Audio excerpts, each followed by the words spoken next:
Hello friends, welcome back to my channel rational study. আজকে আবার আমরা এসএসসি ডে 3-র প্রশ্নগুলো নিয়েছি এবং এই ম্যাথামেটিক্সগুলোর ওপর তোমাদের বেস করে যে কনসেপ্টগুলো, সেই কনসেপ্টগুলো আমি তোমাদের ক্লিয়ার করে দেব এবং ম্যাথগুলো করার যে শর্ট ট্রিক বা কী করে তোমরা ম্যাথগুলো সব থেকে ফাস্টেস্ট ওয়েতে করতে পারবে এবং পুরোটা না করে, পুরো গুণ ভাগ না করে কী করে আনসারে যেতে পারবে, সেই সমস্ত কিছু আমি তোমাদেরকে আজকে এই ভিডিওতে বলে দেব। তো প্রত্যেকটা অঙ্কের ভিডিওই তোমরা ভালো করে মন দিয়ে দেখবে, যাতে প্রত্যেকটা ম্যাথামেটিক্সের ভিডিওতে যে সমস্ত কনসেপ্টগুলো ইউজ হচ্ছে সেই সমস্ত কনসেপ্টগুলো তোমাদের একদম ভালোভাবে ক্লিয়ার হয়ে যায়। আর আদারওয়াইজ তোমাদের এক্সামে যে ম্যাথগুলো আসবে সেগুলোতে তোমাদের প্রবলেম হতে পারে। আর যদি এখন থেকে তোমাদের প্র্যাকটিস করো তাহলে তোমাদের অনেক ক্লিয়ার আইডিয়া থাকবে এবং খুব তাড়াতাড়ি অঙ্ক করতে পারবে। এবার যারা ভাবছো যে এটা এসএসসির প্রশ্ন বলে এসএসসি যারা দাও বা এসএসসি জিডি যারা দিচ্ছ তারাই শুধুমাত্র দেখবে, তা নয়। এটা যে কোনো এক্সামের জন্য একই প্যাটার্নে ম্যাথামেটিক্স এসেছে, তো যে কোনো এক্সামের জন্য এটা অ্যাপ্লিকেবল হবে। যারা ডব্লিউবিপি দিচ্ছ বা কেপির এক্সাম দাও বা ডব্লিউবিপি এসআই দিচ্ছ, প্রত্যেকের জন্য অ্যাপ্লাইড হবে। এবং যারা স্টেট পিএসসির বিভিন্ন এক্সাম দিচ্ছ যেখানে ম্যাথামেটিক্স আছে, বেশি সব এক্সামেই তো ম্যাথামেটিক্স আছে, তো সেই ম্যাথামেটিক্সের যেখানে যেখানে আছে প্রত্যেকটা এক্সামের জন্য এই ভিডিওটা তোমাদের একটা কনসেপচুয়াল ক্ল্যারিটি নিয়ে আসবে। তো চলো শুরু করা যাক। এখানে দেখো প্রথমে বলেছে ফার্স্ট অঙ্কে 6 বন্ধুর গড় উচ্চতা হচ্ছে 144 সেন্টিমিটার। তাহলে 6 বন্ধুর গড় উচ্চতা কত? 144 সেন্টিমিটার। এবার বলেছে 150 সেন্টিমিটারের একটি উচ্চতার একটা ছেলে ছেড়ে চলে যায়। তাহলে 150 সেন্টিমিটারের উচ্চতার একটা ছেলে যদি ছেড়ে চলে যায়, তাহলে এখন সংখ্যা কত হয়ে গেল? এখন সংখ্যা 6 থেকে 1 কমে গিয়ে 5 হয়ে গেল। এবার দেখো এই যে 6 জন যে 144 গড় উচ্চতা ছিল, আমি এদের 6 জনকে প্রত্যেককেই ধরে নিলাম 144 144 144 করে, প্রত্যেককে মানে 6 জনকেই আমি 144 সেন্টিমিটারের গড় মানে উচ্চতার ধরে নিলাম, কারণ গড় উচ্চতা 144। এবার দেখো যদি 150 বেরিয়ে যায়, তাহলে 150 বেরিয়ে যাওয়ার পর মানে 144 তো বেরিয়েই গেছে, তার সাথে আরও এক্সট্রা 6, মানে 150 হলে 144-এর সাথে 6 যোগ করলে 150 হয়, তো 144 তো বেরিয়েই গেছে, সঙ্গে আরও 6 এক্সট্রা বেরিয়ে গেছে। এবার এই 6টা কমেছে কোথা থেকে? এই 5 জনের মধ্যে থেকে কমেছে। তাহলে কত করে কমেছে? টোটাল 6 কমেছে, আর এখন সংখ্যা কত? 5, তার মানে কমেছে তোমার 1.2 সেন্টিমিটার হাইট, মানে গড় উচ্চতা কমে গিয়েছে। তাহলে গড় উচ্চতা ছিল আগে কত? 144, তার থেকে কমলো কত? 1.2, মানে আনসার হয়ে যাবে তোমার 142.8। এবার তুমি এটার পুরোটা বিয়োগ, এটা দেখেই বুঝতে পারছো, বাট ইউনিট ডিজিট দিয়েও বিয়োগ করে দেখতে পারো যে 1.2 মানে আছে লাস্টে, মানে বিয়োগ করলে তোমার লাস্টে 0.8 হবে। তো 0.8 একটাই অপশানে আছে, তো এটাই উত্তর। এবার এটা ছোট বিয়োগ বলে কোনো প্রবলেম নেই, বিয়োগটা করে নিলাম। অনেক ক্ষেত্রে এরকম হয় অনেক বড় বিয়োগ থাকে, সেক্ষেত্রে আমরা শুধু ইউনিট ডিজিটটা বিয়োগ করব বা দুটো ডিজিট বিয়োগ করব, দিয়ে ম্যাচ করিয়ে দেখবো যে অপশানে ম্যাচ করছে কিনা। তো এই ধরনের ট্রিকগুলো ইউজ করলে খুব তাড়াতাড়ি অঙ্ক সলভ করতে পারবে যোগ বিয়োগ ছাড়াই। তো আশা করি এই কনসেপ্টটা ক্লিয়ার হয়ে গেছে যে 150 সেন্টিমিটারের একটা উচ্চতার যে ছেড়ে গেল, সে 144 নিয়ে তো বেরোলোই, সঙ্গে আরও এক্সট্রা 6 নিয়ে বেরোলো। তাহলে 6টা বেরোলো মানে প্রত্যেকেই, এখন যে 5 জন আছে এই 5 জনের মধ্যে 6টা ভাগ হয়ে তত করে কমবে, প্রত্যেকের ভাগে 1.2 করে কমছে। তাহলে প্রত্যেকের ভাগে যদি 1.2 করে কমে, তাহলে টোটাল গড় উচ্চতা 144 থেকে 1.2 কমে যাবে। কমে গেলে কত হয়ে যাবে? 142.8। এবার নেক্সট অঙ্কে চলে যাব।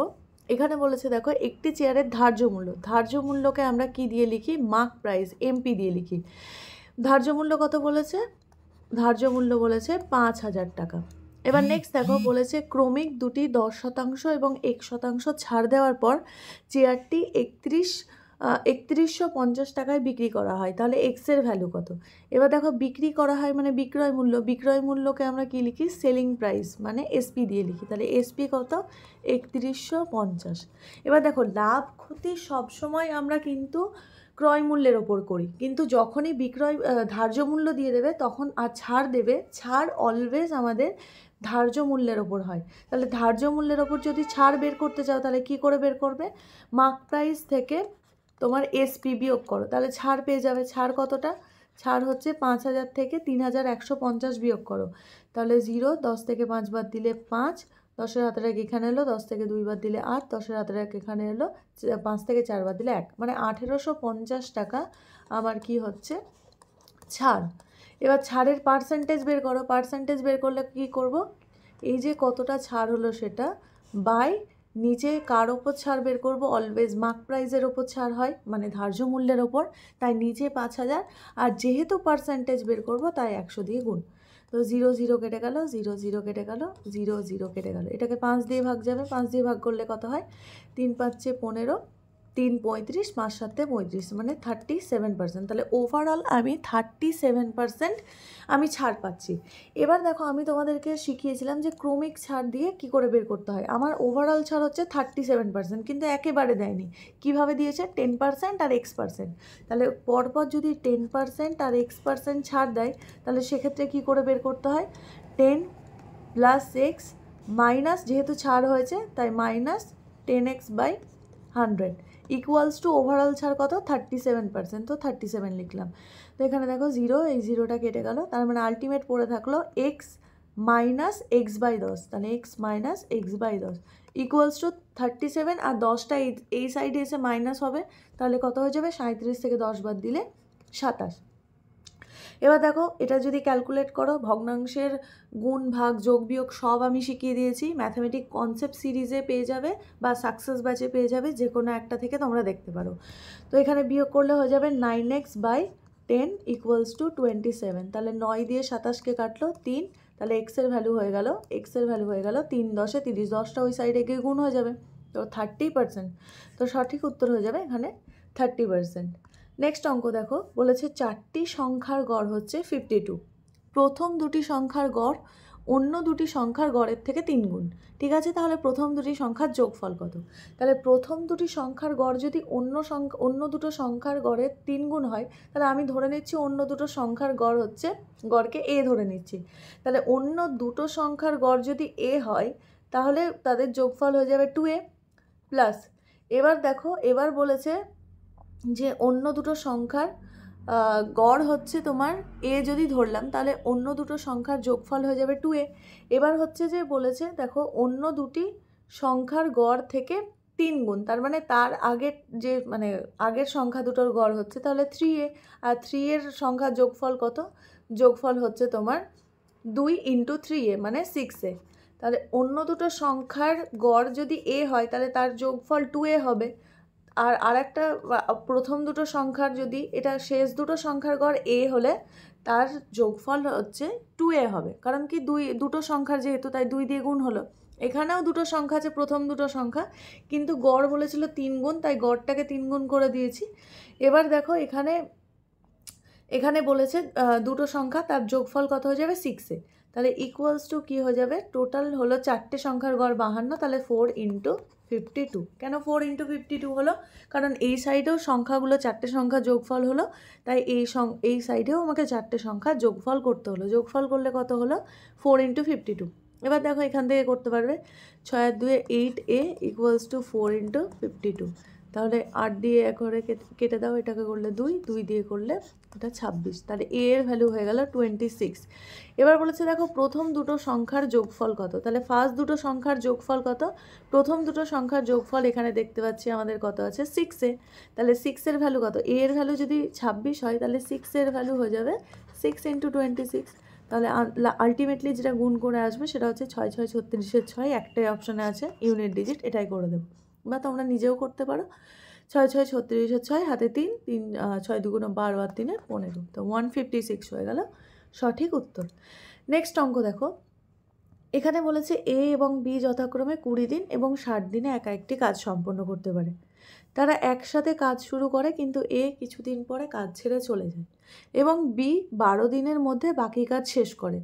শুরুর থেকে কতদিন পর এ কাজ ছেড়ে চলে গেল। কিছুই না, সিম্পল অঙ্ক, কার্যক্ষমতার শক্তি আমি তোমাদেরকে এতবার করিয়েছি, অনেকের হয়তো মুখস্থ হয়ে গেছে, এবং এটা প্রশ্নের উত্তরটা হয়তো অনেকে মুখেও করে ফেলতে পেরেছো।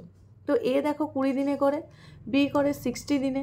ঠিক আছে, এই অঙ্কটাকে আমরা এইভাবেও করতে পারি, বা আমরা লসাগু মানে ভগ্নাংশ দিয়েও করতে পারি, যে কোনোভাবে করা যায় এই ধরনের অঙ্ক। তো দেখো এখানে 20 আর 60 এর লসাগু হচ্ছে 60 যেটা আমার টোটাল ওয়ার্ক। এবার এর এফিসিয়েন্সি কত 3 আর বি এর এফিসিয়েন্সি হচ্ছে 1। তাহলে কিছুদিন পর প্রথমে এ আর বি কাজ করছিল, পরে আমার বি কাজ করেছে। বি কতদিন কাজ করেছে? 12 দিন। তাহলে বি একদিনে এফিসিয়েন্সি 1 মানে বি একদিনে 1 কাজ করে, তাহলে 12 দিনে 12 কাজ করবে। আর বাকি কাজ কত থাকলো? 12 দিনে 12 কাজ করেছে, তাহলে বাকি কাজ কত থাকলো? 48। তাহলে এই 48 কাজটা এ বি মিলে করেছে। তাহলে 48 কাজ করতে এ বির কত সময় লাগবে? এ বি একদিনে দেখো 3 + 1, এফিসিয়েন্সি যেহেতু 3 আর 1, তাহলে 3 + 1 সমান 4 কাজ করে একদিনে এ বি মিলিয়ে। তাহলে একদিনে যদি 4 কাজ করে তাহলে 48 কাজ করতে কত সময় লাগবে? 4 দিয়ে ভাগ করে দাও, 12 দিন। তার মানে এ কতদিন কাজ করেছে বা এ কতদিন পর কাজ ছেড়ে দিয়েছে? এ 12 দিন পর কাজ ছেড়ে দিয়েছে। নেক্সট অঙ্ক দেখো, এখানে বলেছে একটি গোলকের ব্যাসার্ধ হচ্ছে 42 সেন্টিমিটার, গোলকের আয়তন কত? তো এই টাইপের অঙ্ক খুবই ইজি, বাট একটু ক্যালকুলেটিভ হয়। এবার এখানে তোমাকে বোঝাতে পারবো যে ইউনিট ডিজিটের ভ্যালু কত। এবার দেখো, গোলকের আয়তনের সূত্র হচ্ছে 4/3 পাই আর কিউব, মানে ব্যাসার্ধের কিউব। এখানে যদি ব্যাস বলতো তাহলে ব্যাসটাকে ব্যাসার্ধ করতে হতো। অনেক পরীক্ষাতে ব্যাসার্ধ বলে না, ব্যাস বলে দেয়, তাকে আবার 2 দিয়ে ভাগ করে ব্যাসার্ধ করতে হয়। তো এক্ষেত্রে যেহেতু ব্যাসার্ধ বলেই দিয়েছে, কোনো প্রবলেম নেই। এটাই হচ্ছে আর, মানে ব্যাসার্ধ মানে ব্যাসার্ধকে আমরা আর লিখি। তো 4/3 পাই আর কিউব, তাহলে 4/3 লিখলাম। এখানে পাই মানে হচ্ছে 22 এর 7, পাইকে আমরা 22 বা 3.14 যে কোনো একটা কিছু লিখতে পারি। আর আর এর কিউব মানে হচ্ছে 4.2 এর কিউব, আর 4.2 এর কিউবকে আমি 3 বার 4.2 গুণ আকারে লিখতে পারি। যে কোন আর এর কিউব মানে হচ্ছে 3 বার আর এর গুণ। ঘনমূল যারা দেখোনি তারা কনসেপ্ট সিরিজে দেখে নিতে পারো। তাহলে 4.2 3 বার গুণ হলো। এবার দেখো যা যা ক্যালকুলেশন হচ্ছে করে দাও। 7 দিয়ে কাটলে এটা হয়ে যাবে 0.6 আর 3 দিয়ে কাটলে হয়ে যাবে 0.2। ঠিক আছে, এবার দেখো ইউনিট ডিজিট দিয়ে কী করে করব। ইউনিট ডিজিট দিয়ে করলে দেখো তুমি দেখতে পাচ্ছ যে এখানে দেখো 4.2 গুণ করলে লাস্টে 2 দুগুণও ইউনিট ডিজিটে 4 পাচ্ছ, তার সাথে আবার 2 দিয়ে গুণ করলে ইউনিট ডিজিটে 8 পাচ্ছ। এবং এখানে দেখো এই দুটো গুণ করলে ইউনিট ডিজিটে 8 পাচ্ছ, এবং 8 আর 8 যদি গুণ করো তাহলে 8 8 64 4 পাচ্ছ। তার মানে ইউনিট ডিজিটে আমার 4 থাকবে, আর 4 একটাই অপশানে আছে।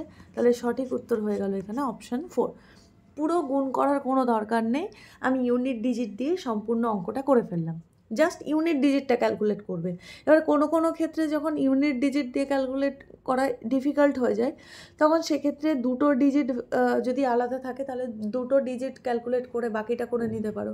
সেক্ষেত্রেও একটা পসিবিলিটি আছে যে 2 ডিজিট দিয়েও করা যায়। নেক্সট অঙ্ক দেখো, এখানে বলেছে 880 + 41 ভাগ 14 গুণ 84 - 26। এবার দেখো গুণ ভাগ যখন একই সঙ্গে থাকে তখন একই সাথে করতে পারো। তো প্রথমে 880 লিখলাম প্লাস, এবার দেখো 41 ভাগ 14, তাহলে বাই 14 লিখলাম, গুণ 84 আছে গুণ 84 লিখলাম, আর এখানে -26 আছে 26 লিখলাম। জাস্ট ক্যালকুলেট করে দাও, 6 14 84, তাহলে 880 প্লাস হচ্ছে গুণ করলে 6 কে 6, 4 6 24 -26, তাহলে যোগ করলে এটা হয়ে যাবে। দেখো যোগ যদি করো তাহলে এখান থেকে পেয়ে যাবে 4, 8 আর 4 12, 2 হাতে 1, 8 আর 2 10 আর 1 11, 1126 -26 মানে 1100। তাহলে সঠিক উত্তর হয়ে যাবে 1100, অপশান 4। নেক্সট অঙ্ক দেখো, ক্রয় মূল্য এবং বিক্রয় মূল্যের মধ্যে পার্থক্য হলো 264 টাকা। লাভের শতাংশ যদি 33% হয় তাহলে বিক্রয় মূল্য কত? এবার যদি লাভ 33% হয় তাহলে আমি বলতে পারি ক্রয় মূল্য বা সিপি, ক্রয় মূল্য যেটাকে আমরা কি লিখি সিপি, আর বিক্রয় মূল্য যেটাকে আমরা কি লিখি এসপি। তো সিপি আর এসপি, তাহলে লাভ যদি 30% হয় তাহলে সিপি হচ্ছে আমার 100, ক্রয় মূল্য 100 টাকা হলে বিক্রয় মূল্য কত হবে? 30 নয় 33%, তাহলে বিক্রয় মূল্য কত হয়ে যাবে? 133 টাকা। এবার তার মানে আমি দেখতে পাচ্ছি আমার লাভ কত হয়েছে, পার্সেন্টেজ অনুযায়ী তো 33%, কিন্তু ক্রয় মূল্য যদি আমার 100 টাকা হয়, বিক্রয় মূল্য 133 টাকা, তাহলে লাভ হচ্ছে 33। কিন্তু আমাকে প্রশ্নে বলেছে লাভ হয়েছে বা ক্রয় মূল্য আর বিক্রয় মূল্যের মধ্যে পার্থক্য মানেই লাভ ক্ষতি। এখানে লাভ হয়েছে যেহেতু তাই লাভ, ক্ষতি হলে ক্ষতি করতাম।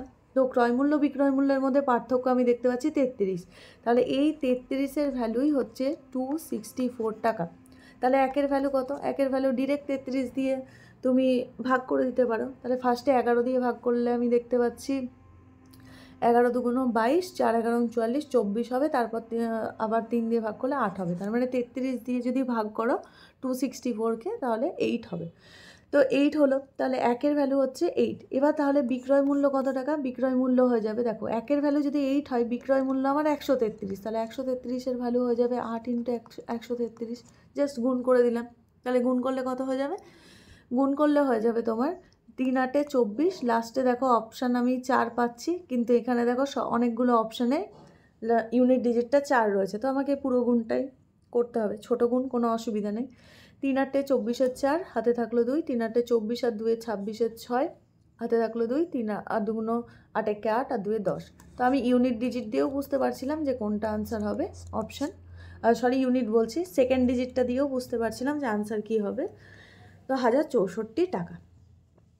নেক্সট দেখো, এখানে বলেছে একটি পণ্যের ধার্য মূল্য হচ্ছে 28,500 টাকা এবং বিক্রয় মূল্য হচ্ছে 15,675 টাকা। ছাড়ের শতকরা অংশ কত?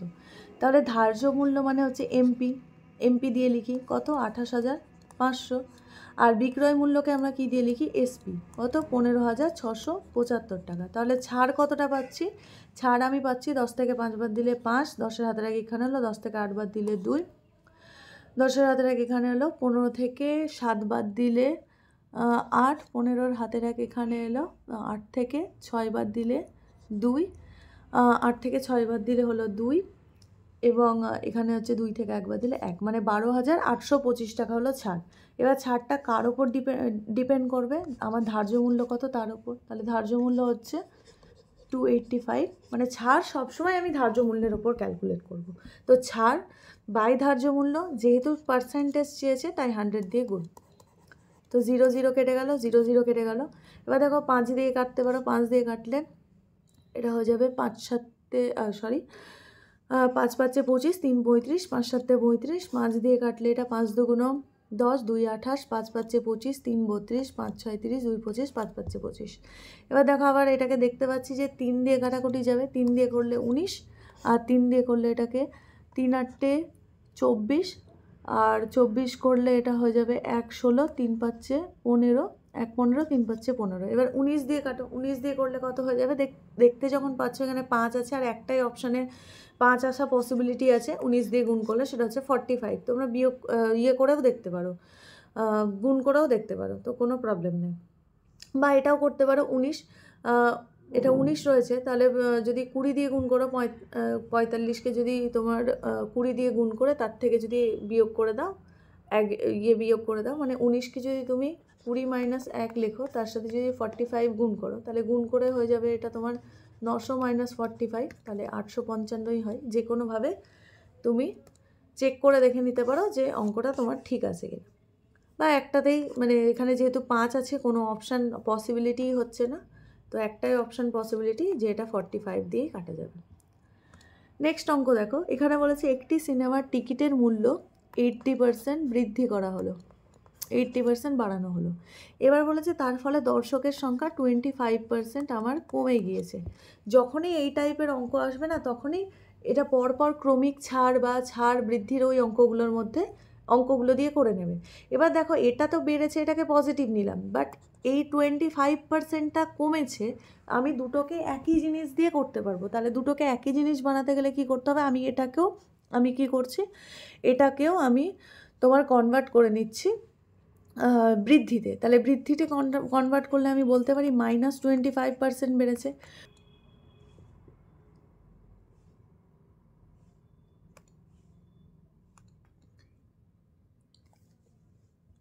এবার এখানে দেখো বলেছে PQR = 9:10:11 যদি হয়, তাহলে P + Q = Q + R = R + P কত? এবার এখানে দেখো প্রত্যেকটার আমার ডিগ্রি সমান, মানে প্রত্যেকটার ডিগ্রি সেম। যখনই ডিগ্রি সেম হবে, ডিগ্রি মানে কি, এখানে কোনো স্কোয়ার, কোনোটাতে বেশি স্কোয়ার বা কোনোটাতে কম স্কোয়ার, মানে পাওয়ারগুলো দেখো প্রত্যেকটারই সেম, মানে পাওয়ারে কিছু নেই, বা এখানে কোথাও গুণও নেই। যদি গুণ থাকতো তাহলে 1 আর 1 মিলে 2 সেকেন্ড পাওয়ার হয়ে যেত, তাহলে গুণও নেই, প্রত্যেকটা যেহেতু যোগ আছে এবং পাওয়ারও সেম, তাই এখানে কে টে এ বি সি কিছু ধরার দরকার নেই, জাস্ট এমনি বসিয়ে দেবে। তাহলে P + Q, মানে এখানে আমি ধরে নিচ্ছি P মানে 9, Q কিউ মানে 10 আর আর মানে হচ্ছে 11, তাহলে পি প্লাস কিউ মানে হয়ে যাবে 9 আর 10 19, তারপর এটা কিউ আর যোগ করলে হয়ে যাবে 21, আর তারপরে হচ্ছে তোমার আরপি, আরপি মানে কত, আর পি যোগ করলে কত হয়ে যাবে 9 আর 11 20, তাহলে 19 21 আর 20, তাহলে 19 21 20 কোন অপশানে রয়েছে, একটা অপশানে রয়েছে অপশান 1 সঠিক উত্তর। নেক্সট দেখো এখানে বলেছে দুটি সংখ্যা অনুপাত কি অনুপাতে আছে 11:13, সংখ্যা দুটোর গসাগু যদি 7 হয় সংখ্যাগুলো নির্ণয় করো। এর থেকে সোজা অঙ্ক মনে হয় আর হয় না, তো সংখ্যাগুলো কি কি, জাস্ট গসাগু দিয়ে গুণ করে দাও, 7 দিয়ে গুণ করে দাও, তাহলে কি হয়ে যাবে, এটা হয়ে যাবে 77 আর এটা হয়ে যাবে 91, তাহলে 77 আর 91 হয়ে যাবে সঠিক উত্তর। দুটি সংখ্যার অনুপাত, এই অনুপাতগুলোর মধ্যে যদি আবার ভাঙা যেত সেক্ষেত্রে আলাদা হতো, বাট এটা একদম মিনিমাম যে লঘিষ্ঠ আকারে তোমাকে প্রোভাইড করেছে, তো জাস্ট গুণ করে দাও, আনসার পেয়ে যাবে। এবার এখানে দেখো বলেছে পিতলের মধ্যে তামা ও দস্তা, তাহলে তামা আর দস্তাকে আমি দিয়ে লিখছি, তামা দস্তা হচ্ছে 25:12 অনুপাতে রয়েছে।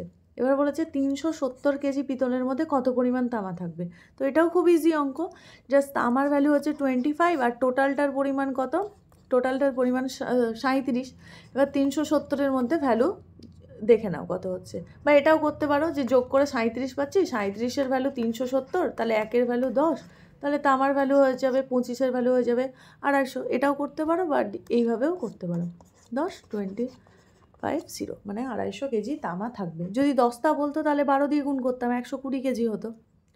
নেক্সট অঙ্ক দেখো এখানে বলেছে যদি একটি সংখ্যা থেকে 25 বিয়োগ করা হয় তাহলে সংখ্যাটি নিজের 50% হয়ে যায়, সংখ্যাটি কত, তো এটা দেখেই বুঝতে পারছি 25 বিয়োগ করলে 50% হয়ে যায়, সেই সংখ্যাটা হচ্ছে 50। তুমি করেও দেখতে পারো যে কোনো সংখ্যা যদি x হয় তার থেকে যদি 25 বিয়োগ করো তাহলে 50% হয়ে যায়, মানে সংখ্যাটা হাফ হয়ে যায়, তাহলে x - x/2 = 25, তাহলে x থেকে x - x/2 করলে আমি x/2ই পাই, তো x/2 = 25 হলে x = 50 হয়, তাহলে সঠিক উত্তর হয়ে যাবে 50। তো যে কোনো কিছু দিয়েই করতে পারো, 25 বিয়োগ করলে 50% হয়ে যায়, মানে জাস্ট দ্বিগুণ করে দেবে। এখানে যদি 25-এর জায়গায় 35 থাকতো তাহলে কি হয়ে যেত, সংখ্যাটা 70 হয়ে যেত, যদি এখানে 40 থাকতো তাহলে 80 হয়ে যেত, জাস্ট 2 দিয়ে গুণ করে দাও। এটা জাস্ট আমি তোমাদেরকে করে দেখালাম যে কি করে প্রসেসটা হচ্ছে, মানে কি করে হচ্ছে। নেক্সট দেখো এখানে বলেছে যদি বার্ষিক চক্রবৃদ্ধি সুদের হারে টাকা মানে দেওয়া হয় বা জমা রাখা হয় তাহলে সেক্ষেত্রে 30% সুদের হারে 2 বছরের চক্রবৃদ্ধি সুদে এত টাকা হবে, মানে সুদ এর মধ্যে সুদটাও আছে আসলটাও আছে, সুদে আসলে এত টাকা হবে। তো এবার দেখো এই ধরনের অঙ্কগুলো কিভাবে করবে। 2 বছর বলেছে, খুব ইজি, 2 বছরের ক্ষেত্রে অনেকটা ব্যাপার ইজি হয়। 30% কথাটার অর্থ হচ্ছে 30/100, আর 30/100 মানে 3/10, 0 0 কেটে গেল, তো 3/10 হচ্ছে আমার ভগ্নাংশ আকারে পেয়ে গেলাম। তার মানে যদি আমার আসল প্রথম বছরে ফার্স্ট ইয়ারে যদি আসল 10 টাকা হয় তাহলে আমি সুদ আসল কত টাকা হয়ে যাবে, চক্রবৃদ্ধি সুদ আসল হয়ে যাবে 13 টাকা, ঠিক আছে। সেকেন্ড ইয়ারে কী হয়ে যাবে, চক্রবৃদ্ধি সুদের ক্ষেত্রে জাস্ট স্কোয়ার করতে হয়, মানে 13 স্কোয়ার আর 10 স্কোয়ার, তাহলে 10 স্কোয়ার করলে কত হয়ে যাবে 100, আর এটা হয়ে যাবে তোমার 169। এবার দেখো সুদে আসলে চক্রবৃদ্ধি সুদে বলেছে 9464 টাকা হয়, তার মানে এই 169-এর ভ্যালু হচ্ছে 9464 টাকা, আর তোমাকে কি বের করতে হবে, আসল বের করতে হবে, তাহলে 100-র ভ্যালু কত। এবার 9464 টাকা থেকে 64কে তাহলে 169, 94 64কে 169 দিয়ে ভাগ করে যেটা হবে তাকে কত দিয়ে গুণ করতে হবে, 100 দিয়ে গুণ করতে হবে, তাহলে আনসার হয়ে যাবে। তাহলে এবার 1-এর ভ্যালু হচ্ছে আমার 94/64/169। এবার দেখো লাস্টে আমাকে কত আনতে হবে, লাস্টে আনতে হবে 4, এখানে দেখো 4, এখানে 4 আছে, এখানে 8 আছে, এখানে 5 আছে, তো এটা দেখো 5 দিয়ে তো হচ্ছেই না, হবেই না, কারণ তোমার 3টে সংখ্যা তো আসছে না, তো তুমি দেখতে পারো যে এটা তো এমনিও ক্যান্সেল, বা 9 দিয়ে গুণ করলে 5 আসবে, এটা হবে না, 8 দিয়ে গুণ করলে 8 নং 72-এর 2 আসা উচিত, কিন্তু এখানে আমার 4 লাগবে, এটাও হবে না, 4 দিয়ে গুণ করলে এটা 4 নং 36-এর 6 আসা উচিত, বাট এখানে আমার 4 আছে, একটাই অপশান ম্যাচ করছে, যেটা হয়ে যাবে কাটাকুটি করলে 56, তাহলে 100-র ভ্যালু হয়ে যাবে 5600। 6 দিয়ে গুণ করলেই তবে 6 নং 54 4 আসছে। তো এইভাবে অপশান থেকে তোমরা অঙ্ক করতে পারো। তো অপশান 1 হয়ে যাবে সঠিক উত্তর। নেক্সট অঙ্ক দেখো, এখানে বলেছে একজন ব্যক্তি 11 কিলোমিটার 60 মিনিটে এবং পরবর্তী 22 কিলোমিটার 30 মিনিটে অতিক্রম করে। পুরো যাত্রার গড় গতিবেগ কত? তাহলে টোটাল আমি যত কিলোমিটার গেলাম সেটা বাই টোটাল টাইম। এবার টাইম এখানে 60 মিনিট, এখানে 30 মিনিট। এবার আমাকে যেহেতু কিমি পার ঘন্টায় বের করতে বলেছে, তো এই সময়টাকে আমাকে ঘন্টা করতে গেলে, মিনিটকে ঘন্টা করতে গেলে 60 দিয়ে ভাগ করতে হয়। তো আনসারটা কি হলো, 22 আর করলে 33, আর এখানে হয়ে গেল 60 আর 30 করলে 90। আর যেহেতু নিচে ছিল 60টা ওপরে গিয়ে গুণ হয়ে যাবে। কেন গুণ হবে? কারণ নিচের নিচে ছিল তাই। মানে এটাকে আমি 1/60 বা ইন্টু 60, মানে নিচে 1/60 হলে ওপরে 60 দিয়ে গুণ হয়ে যায়। তো 0 0 হয়ে গেল, আর 3 দিয়ে করলে এটা 11, 3 দিয়ে করলে 3, 3 দিয়ে করলে এটা 2। তো আনসার হয়ে গেল 22 কিমি পার আওয়ার। তো সঠিক উত্তর হয়ে গেল 22 কিলোমিটার পার আওয়ার। নেক্সট অঙ্ক দেখো, খুব ইজি অঙ্ক। ব্র্যাকেটের কাজ আগে করব, তারপর যে কমেন্টগুলো দেবে সেই কমেন্টের কাজ করব, তারপর হচ্ছে গুণ ভাগ যোগ বিয়োগ যা আছে করব। তো এখানে 19 গুণ, এখানে দেখো 24 ভাগ 4 এর, আমি 24কে ভাগ 4 দিয়ে গুণ ভাগ করে দিতে পারতাম, কিন্তু যেহেতু এখানে এর আছে তাই করতে পারবো না, কারণ এর কাজটা মানে 4-এর সাথে যে এখানে যেটা আসবে সেটার সাথে 4-এর এর কাজ করতে হবে। তো এখানে দেখতে পাচ্ছ যদি ভাগ করো তাহলে 24 × 4 ভাগ 16 করলে কত পাবে? 4 দিয়ে কাটলে 4 4 16, আর 4 দিয়ে কাটলে এটা হয়ে যাবে 4 6 24। তো আনসার এই পুরো বক্সের ভেতরের পোর্শনটার আনসার হয়ে যাবে 6। তা আলটিমেটলি পেলাম আমি এটা। তো এবার এখানে দেখতেই পাচ্ছ 19 গুণ, এখানে 24 ভাগ এর কাজটা আগে করবো। এর কাজ করলে কি হয়ে যাবে? 4 6, এর মানেও গুণ, ঠিক আছে? এর মানে এমন কিছু না, এর মানে গুণ। তাহলে গুণ করলে কত হয়ে যাবে? 4 6 24। তাহলে 19 গুণ 24 ভাগ 24 করলে 1, তাহলে 19 1 19 হয়ে যাবে সঠিক উত্তর। এই রুলসগুলো আমি তোমাদের প্রত্যেকটা প্রপারলি আমি পরপর শিখিয়ে দিয়েছি যে কিভাবে করতে হয়।